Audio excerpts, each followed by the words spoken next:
I think we do a fantastic job with the public Cedar Falls safety public model. safety leaders, including representatives on both the police and fire side, visited Kalamazoo, Michigan, known as a national leader in public safety. City Administrator Ron Gaines made the trip along with 2 council members to get a first-hand look at Kalamazoo's model, which has nearly 35 years of experience. In 1983, the city of Kalamazoo merged their police and fire departments into a public safety department to address their need for more police officers in the community. All Kalamazoo public safety employees are cross-trained in both police and fire operations. This model has provided for more police officers to respond to calls, as well as more public safety employees to respond to fire calls. Cedar Falls began cross-training in 2005 with just a few employees. In 2016, Cedar Falls increased their cross-training efforts and began using a public safety model similar to Kalamazoo, which has provided for more public safety officers on the scenes of both police and fire calls. We did that because we were trying to build capacity and put more police officers in the street. Our fire stations were fully staffed and they had a very high strength, but our police staffing was low. What it does allow you is flexibility in putting the resources where your problems are in your community, and it provides a more robust response capability on both the police and the fire side of our operation. The city of Kalamazoo has a 34% poverty rate with many older homes and structures. This past year, the Kalamazoo Public Safety Department received 108,000 calls for service, which includes 150 structure fires. By contrast, Cedar Falls has an 18% poverty rate, with 16,000 calls for service and 6 serious structure fires for the year. Kalamazoo now has 218 public safety officers and is one of the largest public safety departments in the country. All PSOs are cross-trained equally in police, fire, and EMS to assure they are prepared for whatever call comes in. We came here to learn. We don't want to make the same mistakes that they made. And they weren't shy about saying that they made mistakes along the way. And I'm not so proud that I'm not willing to borrow or steal good ideas from other communities. Jim Cook is a 12-year veteran of Cedar Falls Fire Rescue and is the Cedar Falls Firefighter Association Union President. Cook thought the trip to Kalamazoo was a great opportunity to learn from another public safety organization. Anything that we do to shorten the learning curve by learning from other people's experiences is just something that's very valuable. I think there is value in taking these trips and learning more about what it is that other people are doing and the ways that they are doing things and the issues that have come up and how they've addressed them. And it helps us develop a better game plan, if you will. Also do evidence here for packaging. Kalamazoo public safety officers are trained for police, fire, and EMS. However, they do specialize in a certain area. For example, some tend to gravitate toward the fire side, while others tend to focus more on the police side. That helps to work to the strengths of each person on the department and gets the best of their talents on a daily basis.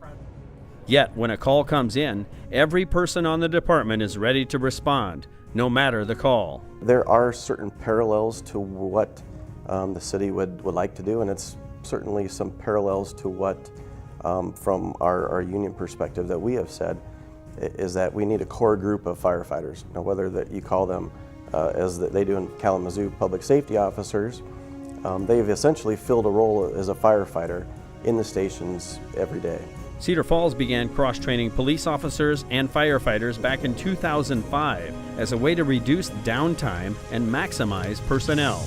We have more people responding to fires than we've ever had, and now we've got a few more police officers on the street than we've ever had. So we're already starting to see some successes as we move forward. What we're doing is we're offering firefighters at times that we need them to supplement the 5 or 6 firefighters that we have in the fire stations. We're actually going to end up with more personnel on scene at an emergency incident than we've ever had before. Kalamazoo breaks the city into 7 zones and is covered by the various public safety stations throughout the city, each staffed with public safety officers.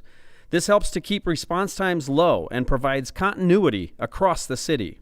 Our response times are very low because we are able to have those public safety officers there, dressed, ready to go when that fire apparatus pulls up. They're also able to do size up, hydrant locations, and all the other vital information that engine operator is going to need when he arrives on scene to fight that fire. Cedar Falls Fire Rescue reached its peak in staffing with 40 full-time firefighters back in 1979 under Fire Chief Dale Holmes.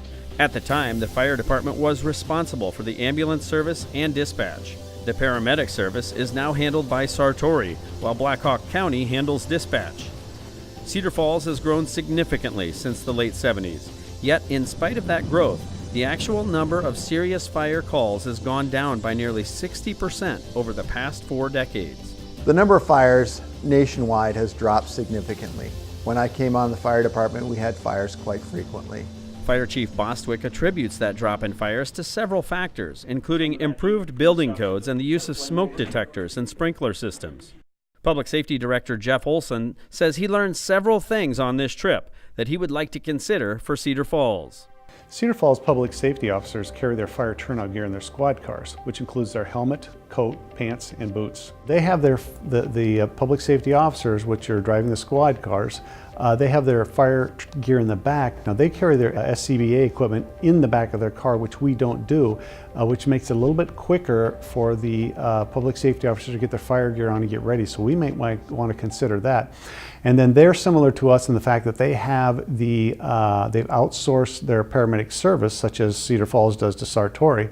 But when they respond to medical calls, they have I'm going to call it an emergency response vehicle. They're not rolling a fire truck with the public safety officers on the fire truck, but instead they're rolling a smaller EMS vehicle. And they've done the studies to determine, as you can imagine, it costs a lot more to roll a big $500,000 fire truck to a scene than it does a $30,000 vehicle. So there's something that we've got to look at there too, but there's all sorts of things that we learn from them, and in the area of supervision as well. Cedar Falls public safety leaders, fire union president, city staff, and council members feel they learned a lot from the trip to Kalamazoo and plan to make the most of this experience. I think it gives us a big jump forward. I mean, you know, we think about all the things that we need to do to move forward. We think about all the pitfalls or all the mistakes we could be making, and we learned a lot from them about areas where we might be able to improve a little bit quicker or avoid a mistake, and you know, that's pretty important. I'm Danny Bowman reporting for Cedar Falls City News.